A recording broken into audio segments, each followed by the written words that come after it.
गुरुदेव नमो नारायण। ओम नमो नारायण।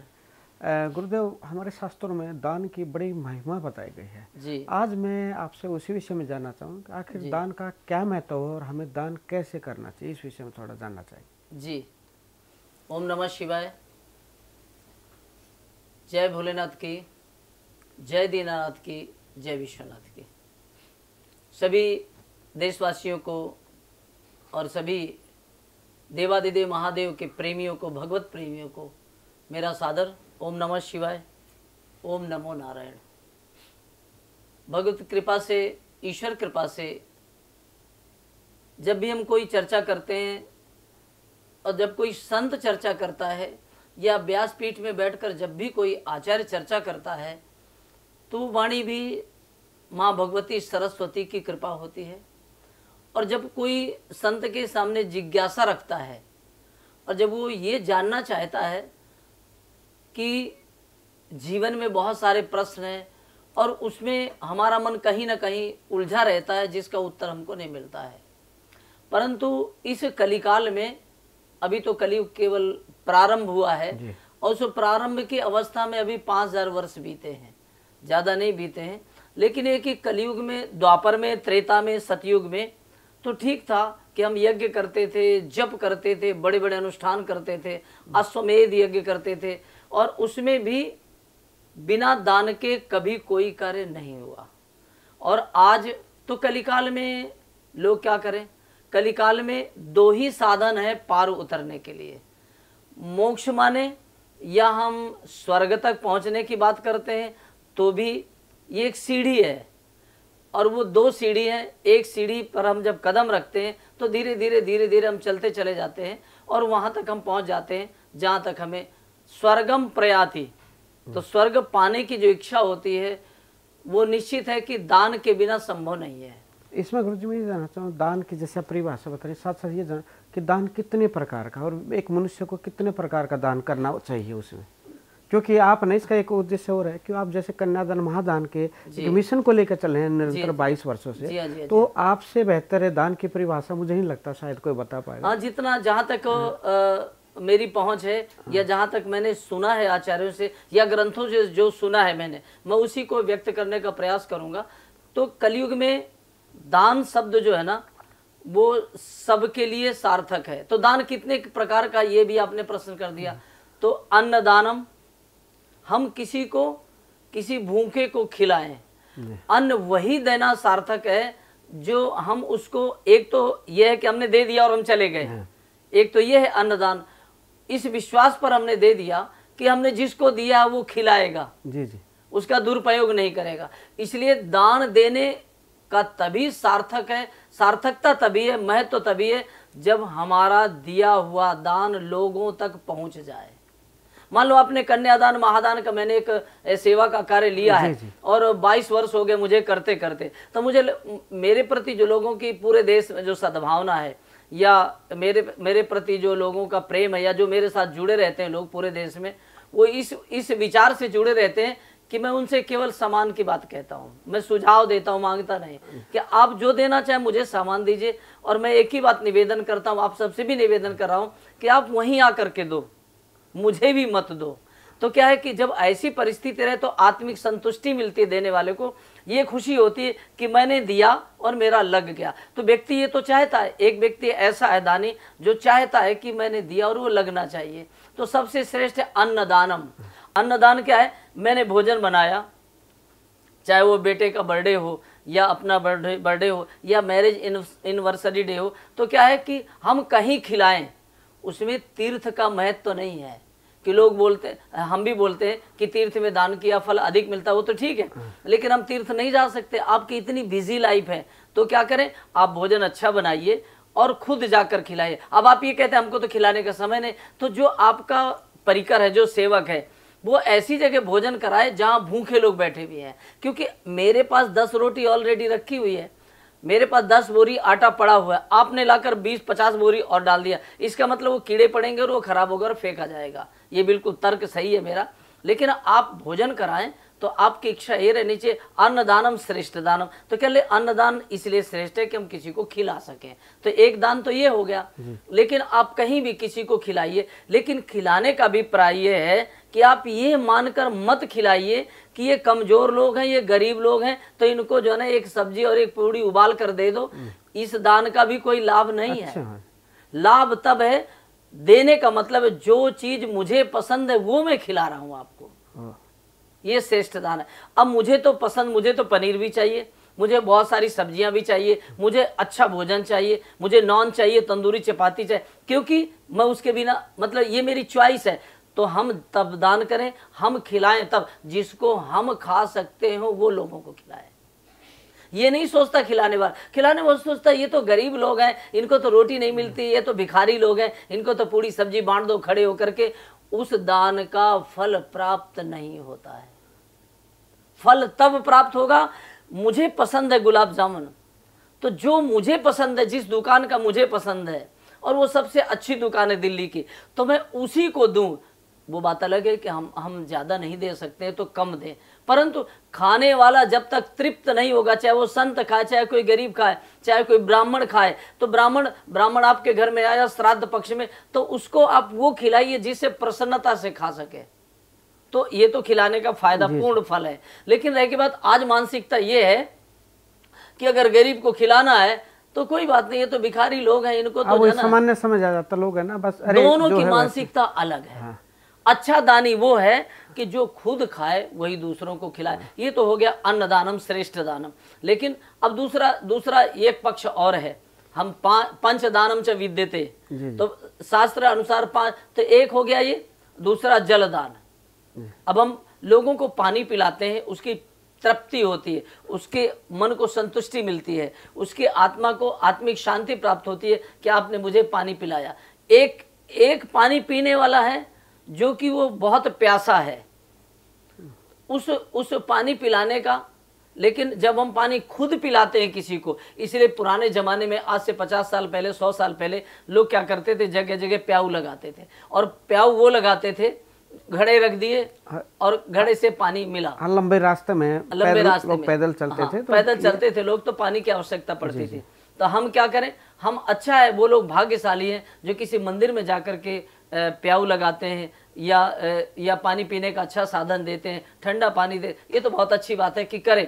लेकिन क्या है कि हम ऐसी जगह भी निकल कर कभी देखें जहां पर पानी की आवश्यकता। श्री वृंदावन धाम में हम रहते, और वृंदावन धाम में अगर आप परिक्रमा पे निकलें तो परिक्रमा पे क्या होता है कि उन्हें पानी की आवश्यकता होती है, सर्दी है तो कंबल की आवश्यकता होती है, भूख लगी है तो भोजन की आवश्यकता होती है। मैं वृंदावन में जब भी रहता हूँ और मुझे सेवा करने का मौका जब मिलता है, मेरा कोई भक्त बोलता है कि चलिए आज हमारी तरफ से लंगर लगा दीजिए, तो मैं क्या करता हूँ, मैं उन भक्तों को ढूंढता हूँ जो भजन करने वाले परिक्रमा में लेटे हैं, पूरी परिक्रमा में ये महाराज हम देखते हैं अक्सर, कई बार रात को मतलब कभी परिक्रमा या वैसे किसी संत के वहां जाते हैं तो देखते कई मतलब सज्जन होते हैं जो रात को भंडारा लेके परिक्रमा पर घूम रहे होते हैं। अच्छा है वो। और लोगों को जगह जगह के भोजन करवाते तो उन्हीं को, क्योंकि वो भूखा है।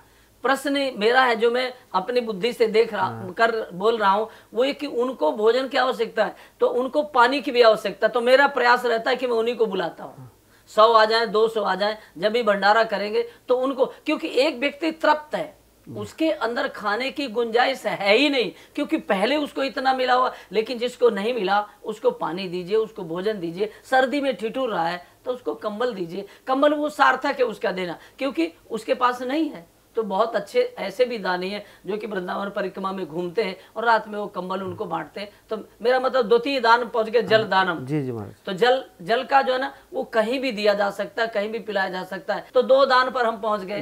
अब तीसरा जो ना औषधि दानम। औषधि दान मतलब हम किसी बीमार को दवा दें। तो जब हम बीमार को दवा दें तो वो दवा जो है ना हम ऐसी दें जिससे वो जल्दी ठीक हो सके। हम अच्छी दवा खाते हैं, मैं फिर वही घूम फिर करके बार बार आ रहा हूँ कि हमें दवा अच्छी कंपनी की चाहिए, क्योंकि हमको जुकाम है, खांसी है, बुखार है, तो हमें तो अच्छी कंपनी की चाहिए। तो जब आपको अच्छी कंपनी की चाहिए तो दान देने का दिल भी आपका यही होना चाहिए कि अगला भी आदमी है, अगला भी इंसान है, उसको भी दवा सही चाहिए। इसलिए मेडिकल कैंप वो बड़े अच्छे दानी लोग हैं जो कि वाकई बड़े बड़े मेडिकल कैंप लगाते हैं। हम भी सोच रहे हैं कि जो खाटू श्याम में हमारा प्रोग्राम है कन्यादान महादान का, ऐसा हमने मन बना लिया है कि वहाँ पर 14 नवंबर से 23 नवंबर तक कार्यक्रम है ये, और उसमें बीच में हम सोचते हैं कि 10 दिन लगातार लंगर चलेगा। तो हमने अभी से ये प्लानिंग करना शुरू कर दी कि वो हलवाई होना चाहिए जो कि भोजन बनाए तो कथा सुनने के बाद खाने वाला खुश होके जाए। अभी से हमने मन बना लिया और हम भी वही खाएंगे जो नहीं। वो देखा महाराज जी, आपकी भोजन व्यवस्था बड़ी सुंदर अच्छी होती है, स्वादिष्ट होती है। हाँ, तो अगर मैं उस सब्जी को नहीं खा सकता तो कथा सुनने वाले को मैं कैसे खिला रहा हूँ? ये मेरी मानसिकता क्यों बनी? अरे यार कोई नहीं है तो कथा सुनने वाले ऐसे लोग हैं। लेकिन नहीं, हम अगर बेटियों की शादी का प्रोग्राम कर रहे हैं तो 23 तारीख को पूरी शादी के जैसा बच्चे गरीब हैं वो, लेकिन उनको ये नहीं महसूस होने देंगे। और हमने मीनू एक रखा है।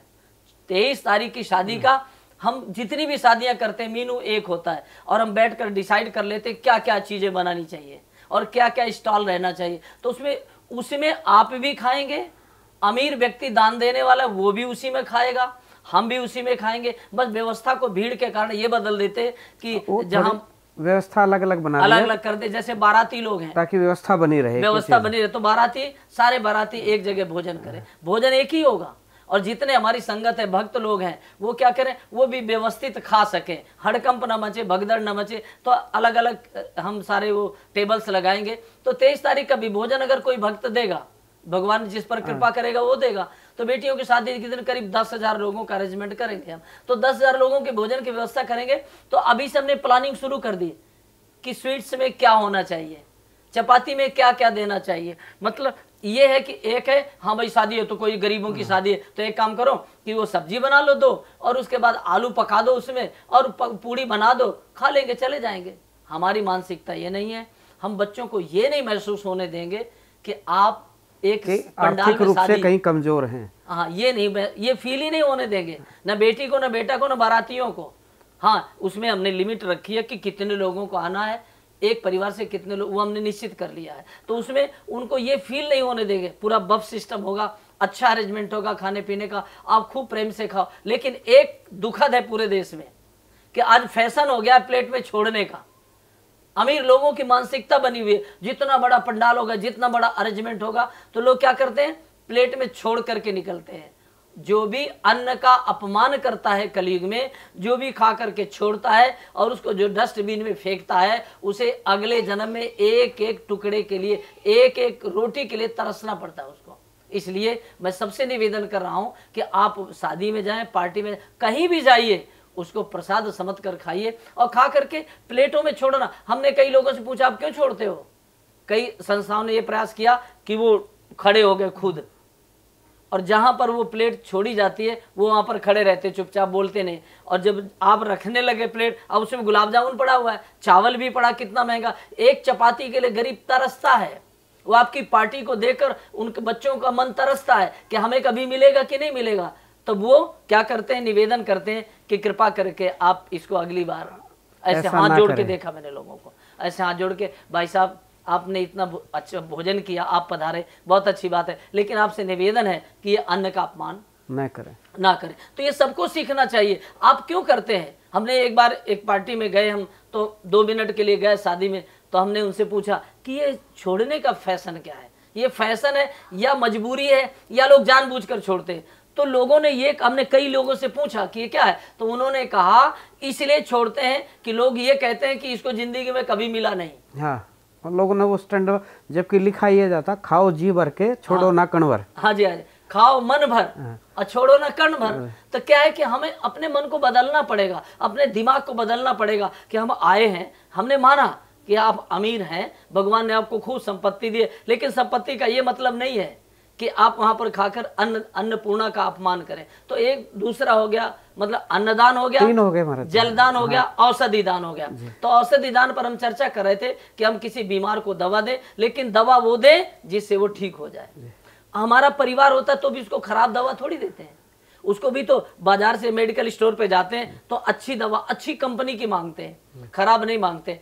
तो तीसरा दान हुआ कि हम किसी बीमार को दवा दें और दवा के साथ साथ उसको दुआ भी दें। 2 चीजें देनी चाहिए किसी बीमार को। और बीमार जब होता है ना कोई व्यक्ति, तो वो असहाय हो जाता है, उसका मन टूट जाता है। इसलिए कोई भी व्यक्ति अगर किसी हॉस्पिटल में जाता है, अब आज का तो जो मिनिस्टर जाता है वो फोटो खिंचवाने के लिए जाता है, वो हमदर्दी के लिए नहीं जाता। मैं बहुत कड़वी दवा दे रहा हूं इस समय, और कड़वी दवा ये है कि हम इसलिए जाते हैं हॉस्पिटल में, हमने केले मंगाए और एक एक केले बांट दो भाई, जितने पेशेंट बैठे उनको एक ब्रेड पकौड़े बांट दो या कुछ कर दो। ये हम अपनी शोहरत के लिए, अपने नाम के लिए कहते हैं, इसको सेवा नहीं बोलते। सेवा का भाव तो ये है कि आप मिनिस्टर है या आप सीएम कुछ भी हैं, आप जाइए तो किसी की बाजू पकड़िए, पकड़ कर उसको पूछिए कैसे हो। और इतना ही नहीं, हमारी एक परंपरा थी कि जब भी कोई किसी का हाल पूछने जाता था ना, तो जब वो जाता था तो क्या करता था, अपनी उम्र से छोटा है तो उसके सिर पे हाथ रखता था। इसमें महाराज जी मैं थोड़ा बीच में रुका, वो एक तरह से अपनी एनर्जी नहीं देना होता था उसको, एक तरह से मतलब ये भी होता था कि अपनी एनर्जी उसमें स्वस्थ एनर्जी जा रही है उसमें। हाँ, तो नहीं, इसीलिए वो अगर जो आप तर्क दे रहे हैं, उसने जो उसका हाथ पकड़ा, उसको उठा के बिठाया और उसके सिर पे हाथ रखा कि भगवान तुम पर कृपा करेंगे और तुम जल्दी ठीक हो जाओ, वो इस बात को तुरंत एक्सेप्ट करता है और वो आशीर्वाद जैसा आशीर्वाद ही होता है, शुभकामना ही होती है। इसलिए जब हम किसी के सिर पे ऐसे हाथ रखते हैं, तो जब संत कोई हाथ रखता है तो उसकी तपस्या का फल, उसकी तपस्या का बल उसे प्राप्त होता है जो पेशेंट पड़ा हुआ है। यूं तो मैं आगे चर्चा करूंगा कि शरीरारोग्य में देहि नमः इस विषय पर महाराज जी आगे करब दान वाली प्रक्रिया को आगे बढ़ाते हैं। तो अभी दान की प्रक्रिया को पूरा करते हैं, लेकिन फिर अगली चर्चा में करेंगे। तो अब हम पहुंच गए औषधि दान, अन्नदान, जलदान हो गया महाराज जी, जलदान, औषधि दान, और उसके बाद आता है विद्यादान। विद्यादान, विद्या ददाति विनयम, विनयाति पात्रत्वात्, पात्रत्वात् धनमाप्नोति, धनाद धर्मम ततः सुखम। इसका अभिप्राय ये है कि हम विद्या, तो इसलिए विद्या दो तरह की होती है। विद्यादान का मतलब क्या हो, एक परा विद्या होती है, एक अपरा विद्या होती है। तो क्या है कि जो अपरा विद्या होती है वो गुरु से प्राप्त होती है। ज्ञान जो है ना वो अपरा विद्या है जिससे मोक्ष को प्राप्त करते हैं। उसके लिए किसी सदगुरु की आवश्यकता होती है। तो दो विद्या है, एक ब्रह्म विद्या है और एक वो विद्या है जो हम स्कूल में, संसारिक कॉलेज में, उसको परा विद्या बोलते हैं। जब किसी से प्राप्त करते हैं वो परा विद्या होती है। तो विद्या दानम श्रेष्ठ। तो विद्या क्या दान है कि एक समय था जब हम भी पढ़ते थे, हमने जब आचार्य किया तो हमारे आचार्य जी रात में पढ़ाते थे बैठकर, लालटेन में, दीपक में। हम पढ़े, हम निकले हैं हॉस्टल से तो वो दीपक जल रहा है और वो पढ़ाते थे हॉस्टल में शाम को, मतलब, और सारे विद्यार्थियों को जो हॉस्टल में रहते थे उनको पढ़ाते थे, लेकिन उसके बदले कुछ नहीं लेते थे। वो केवल पढ़ाते थे और पढ़ाने के बाद जहाँ जहाँ कमी होती थी वो प्रश्न करते थे हम लोग। अब स्थिति क्या हो गई, हमारे समय में ट्यूशन का समय नहीं था, ट्यूशन का कोई विषय नहीं था। अगर कोई पढ़ाता था तो फ्री पढ़ाता था वो, और कुछ दे दिया दक्षिणा में तो उसका अपना आचार्य का काम चल जाता था। ऐसी व्यवस्था, चलो हमने माना कि आप ट्यूशन पढ़ाइए, लेकिन एक समय था जब ट्यूशन की आवश्यकता नहीं थी और आज एक ऐसा समय आया, समय काल की जरूरत है समय, तो ट्यूशन के बिना बच्चे क्लास में पास ही नहीं हो सकते, डिवीजन ही नहीं बन सकती। कारण ये, इसका कारण क्या रहा, मैं कमी नहीं निकाल रहा हूं, लेकिन ये निश्चित है कि क्लास में अगर नहीं पूरी तरह से पढ़ाया जाएगा, पूरी तरह से मेहनत आचार्य नहीं करेगा और शिष्य मानकर अगर वो नहीं पढ़ाता है तो निश्चित है उसको ट्यूशन लगाना पड़ेगा। चलो हमने ये भी मान लिया कि ट्यूशन के बिना कार्य नहीं चलता, वो होना चाहिए, परंतु क्या है कि बच्चों को खुद इतनी मेहनत करना चाहिए। और उसका समाधान एक ही है कि विद्या प्राप्ति के लिए हम आचार्य को अपना गुरु माने और गुरु भी अपने शिष्य को, अपने विद्यार्थी को शिष्य माने। दोनों पक्ष हैं इस समय यहाँ पर। तो विद्यादान, तो ये हम विषय आ गया कि विद्यादान करें। तो ये हो गया 4 पर हम पहुंच गए। और पांचवा हमारा, और पांचवा जो विषय बचता है, पांचवा रहता है वस्त्रदान। वस्त्रदान का मतलब यह है कि हम किसी जिसके पास कपड़े नहीं हैं उसके कपड़े हम सिला कर दें, उसके कपड़ों की व्यवस्था करें जिससे वो सर्दी से बच सके और वो हमारे वस्त्र का उपयोग कर सके। इसलिए पंचदान जो बताए गए वो किसी आचार्य के लिए भी हैं, आचार्य को दे सकते हैं, किसी ब्राह्मण को भी दे सकते हैं, और जिसके पास वस्त्र नहीं है हम उसे भी वस्त्र दे सकते हैं। इसमें महाराज जी जो मैं समझ पाया हूँ कि आपने जो पंचदान की बात की और आपका जो कन्यादान महादान का सर है, उसमें 5 चीज़ें सम्मिलित हैं, क्योंकि आपके वहाँ भोजन भी होता है, जी हाँ। अनुष्ठान चलता है, वस्त्रदान भी होता है, जलदान भी होता है, अन्नदान भी, जी। और आपका औषधि विद्यादान भी तो है। हाँ। जब कथा चलेगी तो विद्यादान भी हो गया, तो वो भी तो ब्रह्म विद्या, वो भी कथा का दान हो रहा है। और वस्त्र तो बाकी तो सारी चीजें जुड़ी हुई है। इसलिए ये जो कथा मंडप रहेगा, ये जो विवाह का मंडप रहेगा, इसमें पांचों चीजें एकत्रित हैं, पांचों चीजें एक जगह, मतलब पांचों चीजों का उपयोग है। अच्छा महाराज, मैं इसी पे विषय पे आता हूँ। जैसे आपका कन्यादान, शास्त्रों में हमारे यहाँ कन्यादान को लेकर जी। तो क्या वर्णन आया, मतलब एक व्यक्ति के लिए कितना जरूरी हो जाता है कन्यादान, किसी ऐसा है कि बेटी का कन्यादान करना? यहाँ पर अगर हम भावनात्मक दृष्टि से देखें तो सबसे ज़्यादा भावना हमारे साथ ये जुड़ी रहती है, और वो भावना ज़्यादा महत्वपूर्ण है उसके लिए जो बच्चे को 9 महीने अपनी उदर में रखती है, और उदर में रखने के बाद फिर वो बच्चा जन्म लेता है, और जन्म लेने के बाद पुत्र भी जन्मता है, पुत्र भी जन्म लेता है, बेटी भी जन्म लेती है। तो क्या है कि यहाँ पर जब बेटी जन्म लेती है तो वो बेटी जब आती है, कन्यादान की बात की ना आपने, जी जी। तो बेटी जब आती है तो बेटी जन्म लेते ही कुमारी सीता देवी, 2 सेंटेंस जुड़े हुए हैं कन्यादान में। कि कन्या तो उसमें एक तो कुमारी शब्द लिखा होता है नाम से पूर्व, कुमारी सावित्री, और नाम के बाद देवी जुड़ा हुआ है। केवल कुमारी सीता नहीं बोलता कोई भी, जब भी बोलता है कोई तो कुमारी सावित्री देवी, देवी भी। तो देवी शब्द क्यों बोला गया? देवी शब्द इसलिए बोला गया कि वो वंदनीय है, वो पूजनीय है, वो बेटी है, वो देवी स्वरूपा है, और उसके बिना नवरात्रे भी न प्रारंभ होते हैं न समाप्त होते हैं। तो बेटी जन्म लेती है, लेकिन जब बेटा जन्म लेता है तो उसके नाम के पूर्व और नाम के बाद कोई डेफिनेशन नहीं है। क्योंकि मैंने बड़े बुजुर्गों से एक बात सुनी, अक्सर जैसे कहा, कहते व्यक्ति को किसी भी चीज़ का दान ना किया जाए, लेकिन एक बेटी का कन्यादान कर दो, उसमें सारे दान हो गए, वो मतलब सभी उससे हो मुक्ति जाते हैं। मतलब ये बड़े बुजुर्गों से हम सुनता आया हूँ। ये शास्त्र सम्मत है कि हम अगर कुछ भी ना कर पाए अपने जीवन में, तो अगर हमारे घर में बेटी है तब तो बेटी का कन्यादान हो गया वो। लेकिन दोनों में फर्क है। ये तो हमारा कर्तव्य है कि हमारी बेटी अच्छे घर में जाए। माँ भी सोचती है कि मेरी बेटी बड़े घर में जाए, ये माँ की परिकल्पना रहती है, हर माँ की परिकल्पना रहती है, क्योंकि माँ ही एक ऐसी माँ है जो बच्चे को जन्म से लेके पढ़ाई तक, शादी विवाह तक केवल माँ संभालती है। और एक बेटी ऐसी जगह पर खड़ी होती है कि अपने सारे दुख वो केवल माँ को बोल सकती है, वो पिता को नहीं बोल सकती।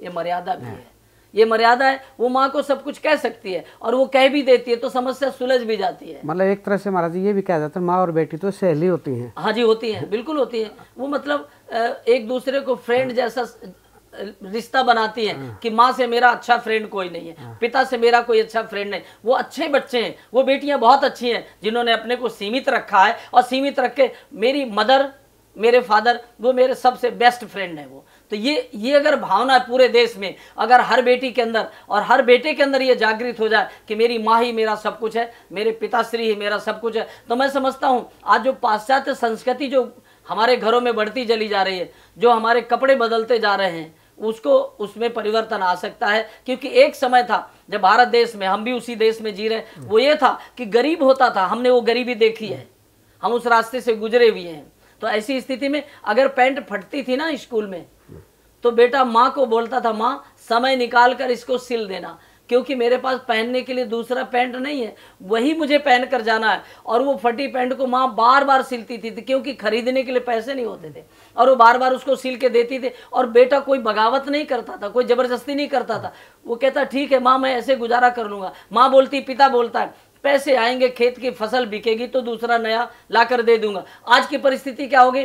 पहले गरीब की पैंट फटी होती थी, आज दुखद ये है कि बड़े बड़े जो अमीर है ना, वो 1-1, 2-2 लाख की एक पैंट पहनते हैं, लेकिन वो नीचे से ऊपर तक फटी होती है। तो महाराज उसी पे आते हैं, ये तो चलो एक विषय चल रहा है। हाँ। जैसे कन्यादान की हम बात करते हैं, पहले एक चीज और देखते थे, मान लो किसी की अपनी बेटी नहीं है तो किसी भाई की अड़ोसी पड़ोसी बेटी का कन्यादान कर देता। हाँ, करता था। अब संतानें ही एक हो गई हैं, पहले तो 2 थी, अब 1 पे आ गए हैं, तो अब वो भी मिल रहा है। लेकिन आपके माध्यम से मैं कहता हूँ ये एक अवसर मिल रहा है कि किसी को कन्यादान करना है, कि वही बात जैसे आती बुजुर्गों वाली, आपने जीवन में कोई दान नहीं किया और वो पता नहीं लगा या नहीं लगा है, लेकिन अगर आप बेटी का दान करते हैं कन्यादान, वो सामने प्रत्यक्ष लगता हुआ दिखाई दे रहा है। क्यों हम कोई भी दान करने बाद सोचते हैं कि हमारा लगा कि नहीं लगा, इसका पुण्य मिला कि नहीं मिला, संशय रहता है। लेकिन कन्यादान में तो कोई संशय नहीं रहता है और आपके माध्यम से अवसर मिल रहा है कन्यादान करने का।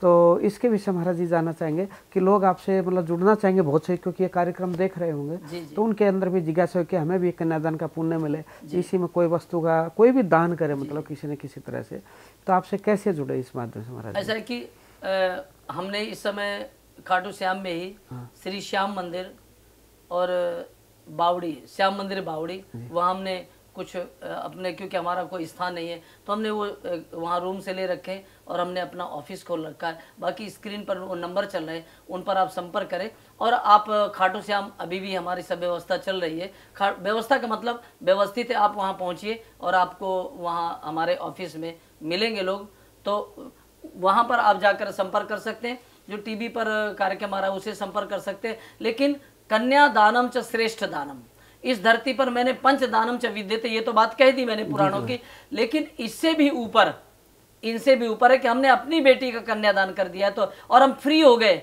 अब भगवान की कृपा से बहुत कुछ है। भाग्यशाली तो वो जो अपनी बेटी को भी विदा कर देते, लेकिन अपनी का तो सभी करेंगे क्योंकि करना ही करना है।